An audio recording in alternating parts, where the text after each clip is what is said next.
आज भारत जोड़ो यात्रा का 134वां दिन है। उसके बारे में मैं पीसीसी अध्यक्ष से गुजारिश करूंगा वो आपको जानकारी दें।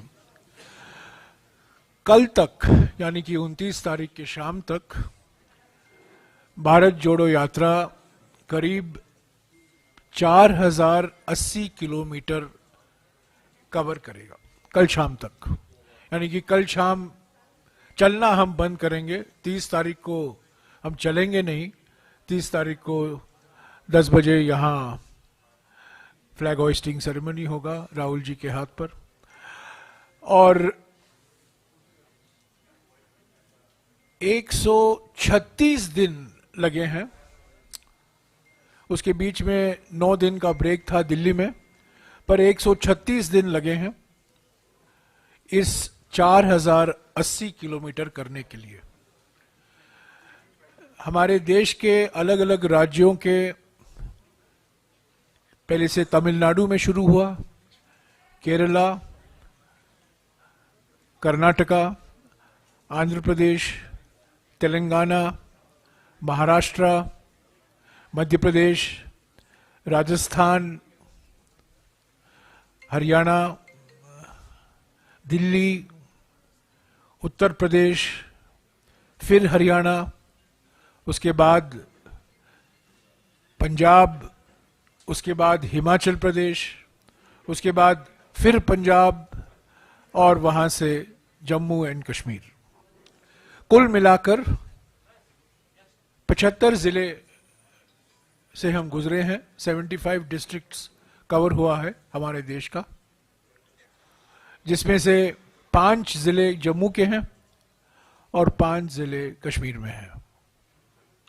जैसा कि मैंने कहा, कुल मिलाकर 4080 किलोमीटर कवर हुआ है।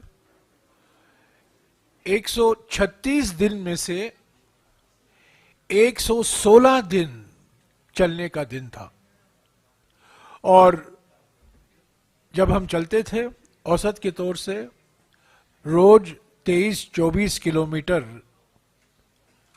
भारत जोड़ो यात्रा चलता था।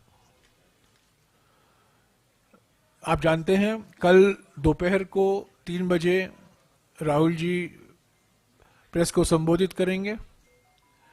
करीब 1 घंटे का होगा, क्योंकि ये आखिरी प्रेस कॉन्फ्रेंस है। थोड़ा अधिक समय हम लेंगे उसमें, ताकि आप लोगों के सवाल का भी जवाब दिया जाए। और परसों 10 बजे यहाँ फ्लैग होइस्टिंग सेरेमनी होगा पीसीसी ऑफिस में, और 11:30 बजे से करीब 1 बजे तक जो विपक्ष की पार्टियां हैं, जो हमारे अध्यक्ष मल्लिकार्जुन खड़गे जी ने उनको निमंत्रण दिया था समारोह के आने के लिए, वो रैली होगा। उसके बारे में भी हमारे पीसीसी अध्यक्ष आपको अवगत कराएंगे। मैं विकार रसूल जी को निवेदन करूंगा कि वो आपको आज के जो भारत जोड़ो यात्रा हुई, आज आपने देखा होगा कल के हादसे के बाद प्रशासन की ओर से काफी मजबूत कार्रवाई की गई थी, पर उसके बावजूद हजारों में महिलाएं, बच्चे, बुजुर्ग, युवक, समाज के हर वर्ग सड़क पर खड़े थे, आए थे, और भरपूर और बहुत उमंग भरा स्वागत भारत जोड़ो यात्रा का और राहुल गांधी जी का किया। पीसीसी अध्यक्ष आपको आज के भारत जोड़ो यात्रा के बारे में कहेंगे।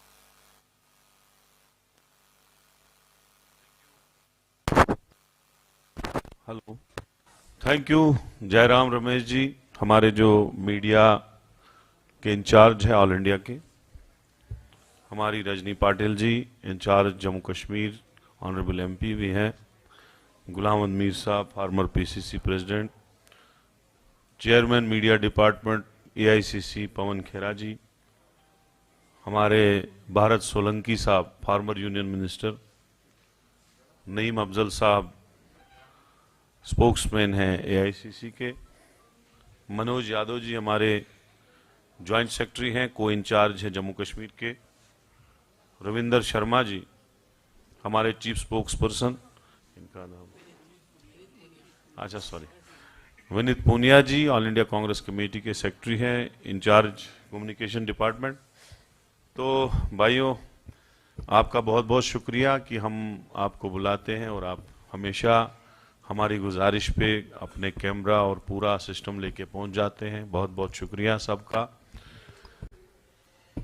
जैसा आपने देखा कि कल हजारों की तादाद में जो कल सुबह से शुरू हुआ था प्रोग्राम बनिहाल में भी, और उसके बाद काजीगुंड में किस तरीके से लोग विदाउट एनी गाड़ियां, कोई भी हमने चीज लोगों को नहीं दी थी कि लोगों को लाया नहीं गया था, लोग खुद आए थे और सैकड़ों हजारों की तादाद में लोग आए थे।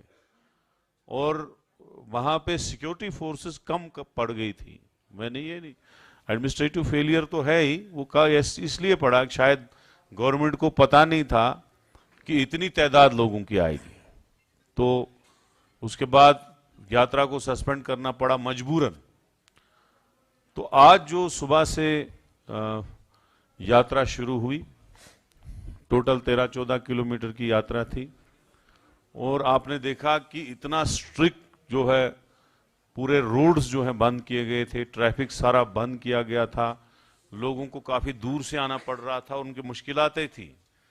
और हमें फोन भी आ रहे थे, लोग घरों से निकले, औरतें, बच्चे और खासकर हमारे यंग यूथ, नौजवानों की तादाद बहुत ज्यादा थी। तो राहुल जी चले, महबूबा जी का शुक्रिया, उन्होंने भी यात्रा में पार्टिसिपेट किया। उसके बाद हमारी ऑल इंडिया कांग्रेस की जनरल सेक्रेटरी प्रियंका गांधी जी भी शामिल हुई। तो बहुत ज़्यादा भीड़ है। तो मैं ये कहूँगा जम्मू कश्मीर के लोगों का, पहले तो पूरे हिंदुस्तान के कन्याकुमारी से लेके जो जम्मू कश्मीर तक लोगों ने स्वागत किया, लाखों की तादाद में, हजारों की तादाद में भीड़ ने, हर तबके ने, हर नस्ल, रंगो नस्ल ने राहुल जी का जितना स्वागत किया, मुझे लगता है दुनिया में इतना स्वागत किसी का नहीं हुआ होगा। लेकिन बाद में जम्मू कश्मीर के लोगों ने हमारे लखनपुर से लेके जम्मू तक कंटिन्यूअसली यात्रा चली, कहीं भी एक जगह भी हमने गाड़ी में यात्रा नहीं चलाई, कंटिन्यूअसली लखनपुर से लेके सतवारी तक हम लगभग 100 किलोमीटर चले। और इतना जबरदस्त रिस्पॉन्ड मिला लोगों का, इतना भारी रिसेप्शन मिला। और उसके बाद नगरोटा भी वैसा ही, उधमपुर भी, रामबन भी, बनिहाल से लेके क्लियर हुआ कि लोग सताए हुए हैं। लोगों को एक आवाज मिली जिसके साथ लोगों ने अपनी आवाज जोड़ी कि बेरोजगारी का तूफान है, जम्मू कश्मीर में बहुत बेरोजगारी है, महंगाई है, और जो नफरत से ये लोग अपनी सियासत चलाते थे, मुझे लगता है अब वो दुकानें बंद करने का टाइम आ चुका है। तो मैं यही कहूंगा कि लोगों का बहुत शुक्रिया। कल हमारा लास्ट डे है, लास्ट डे में पैंथा चौक से नेहरू पार्क तक यात्रा कल चलेगी। और हमारे काफी लोग, चीफ मिनिस्टर भी आए हैं, उनमें चीफ मिनिस्टर भी शामिल होंगे, ऑल इंडिया कांग्रेस कमेटी के बहुत सारे लीडर, जनरल सेक्रेटरीज जो हैं उसमें शामिल होंगे। एक गैलेक्सी ऑफ लीडर्स जो हैं वो आएंगे, हर स्टेट से वो हिस्सा लेंगे उसमें, और आप भी उसमें कवर करने के लिए आ जाइए। तो मैं इन्हीं अल्फाज से शुक्रिया अदा करता हूँ प्रेस के साथियों का, जिनने हमें बहुत अच्छा कवरेज दिया भारत जोड़ो यात्रा में। Thank you. In Jammu, and I'm sure he will reply to this question tomorrow in Srinagar as well. That in the context of the Bharat Jodo Yatra, there are many political issues in Jammu and Kashmir of day-to-day concern. Now, the Bharat Jodo Yatra is not meant as a forum to address these day-to-day concerns. There are day-to-day concerns, there are larger concerns.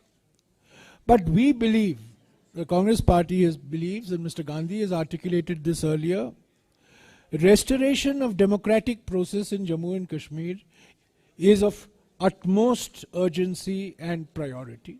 Number one, the restoration of the status of a full-fledged state to Jammu and Kashmir is priority number two. It must engage the attention of those in Delhi. And there are issues of land, there are issues of jobs, which also need to be addressed through legal and other administrative measures.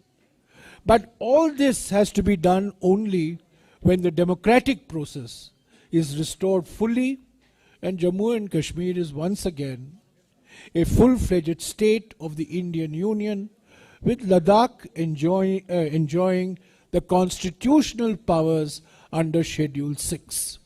The difference between a UT and a Schedule 6 area is that in a UT, the administration is in the hands of a joint secretary in the Home Ministry sitting in Delhi. But in a Schedule 6 area, which is empowered by the Indian Constitution, the elected representative. So this is all I will say today. You can ask this question again tomorrow of Mr. Gandhi. में भारत जोड़ो यात्रा forum नहीं है गठबंधन के संबंधित मामलों के बारे में मुझे कुछ कहने का। सभी पार्टियों ने स्वागत किया है, पीडीपी ने स्वागत किया है, सीपीएम ने भी स्वागत किया है, नेशनल कॉन्फ्रेंस तो स्वागत किया है, फारूक साहब मौजूद थे, उमर साहब मौजूद थे भारत जोड़ो यात्रा में, महबूबा जी भी मौजूद थी। अलग अलग और भी अलग पार्टी जो जम्मू एंड कश्मीर में है उन्होंने स्वागत किया है। पर जैसा कि मैंने कहा, गठबंधन की राजनीति अलग है। भारत जोड़ो यात्रा चुनावी राजनीति से ऊपर हटकर है। ये विचारधारा की राजनीति के आधार पर भारत जोड़ो यात्रा निकाला गया है। जो पार्टियां हमारा स्वागत कर रही हैं भारत जोड़ो यात्रा का, चुनावी मामले में और कोई रवैया अपना सकती है, मैं नहीं बोल सकता हूं उसके बारे में। पर अब आज के हालात में हमने कोई कोएलिशन या सीट शेयरिंग या अलायंस के बारे किसी भी पार्टी के साथ बात नहीं की है।